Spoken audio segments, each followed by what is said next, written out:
My name is Leopold Archimedes Decatur, and I work in the Magical Law Enforcement Department at the Congress of the Occult. I will be recounting an investigation that was committed in June 2019 surrounding the murder of Ambrose Wilburn. An investigation that has left myself, as well as the Congress of the Occult, flummoxed in certain ways, though not as heavily as with a series of incidents that occurred back in December 2010 or even October 2013. On a June evening, I was contacted by Dashiell Rendell, Ambrose's lawyer and friend, to arrive to Ambrose's Newark home after a full party had been in swing. Upon arrival, I found that the staff had been sent home and that the guests had been sequestered in one of the dining hall rooms. I learned from Rendell that Ambrose had been murdered and his body had been found in the study during the hours of the party. As per a request, I had received a copy of the guest list, which contained the guests' names.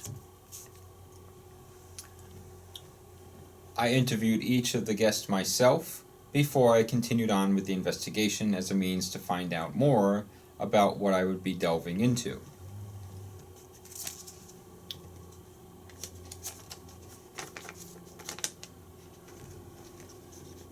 The guests were Oberon LaPerriere, Allegra Curtains, Lorcan Guff,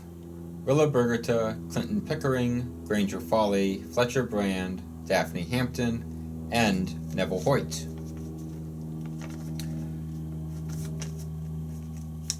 I was a bit shocked to find out that Oberon was present and hadn't been put in charge of the investigation, though my concerns and confusion immediately evaporated, and I continued on with the case. I also learned from Rendell that both Oberon and Clinton had entered into a brief scuffle before the murder occurred, though, according to Rendell, it was nothing to be that heavily concerned about. I was led to the study,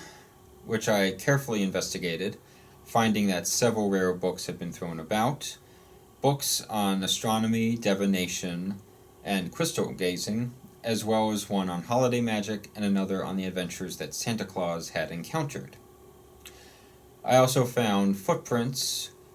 that related to dragonhide boots, hinting that the killer had stepped in mud before arriving into the study. I then looked over the body, finding that he had been stabbed 2 times, once at the bottom of the chest and another around the heart. The murder weapon was still present on the desk, hinting that the killer had either left in a hurry or else wanted the murder weapon to be found. The murder weapon contained a handle made of dragon bone, and the blade contained several runic markings that were hidden by the smeared blood. Now, inside the desk, I found that the initials ADM had been etched into the surface, with me believing that the initials possibly hinted at the magician Alistair Drone McDougall, who has been under close observation by the Congress of the Occult, hinting that he could possibly have some connection in some form to the murder that had unfolded. I then looked over the rest of the house to find any other possible clues that I could hopefully find, and on the second floor I found that the window had been left ajar, and that there were hints of possible mud around the window, and in one of the rooms I also found contents thrown about, the contents relating to magic carpets, cauldrons, magical brooms, and rare antique bookshelves, and other items that would be found in one of Ambrose's antique stores in either Newark or even New York City, which catered to the magical community.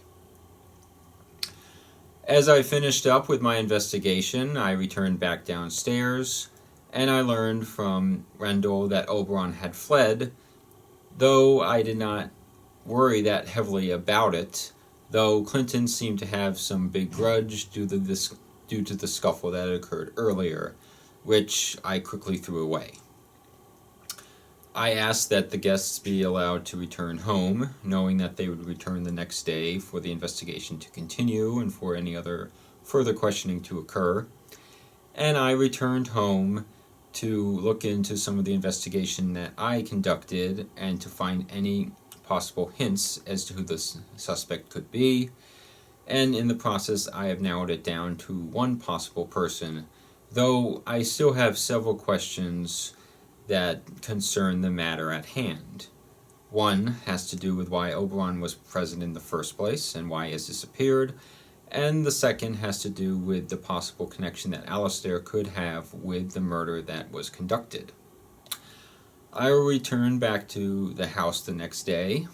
to continue with my investigation and hopefully wrap it up, where I will present my findings to the guests and also Rendell, and then I will present my findings to the rest of the Congress of the Occult, chiefly to the head of the Magical Law Enforcement Department. Hopefully everything will be cleared up and the mystery will not be that heavy as with other occurrences that have occurred over the past few years within the magical communities of the United States.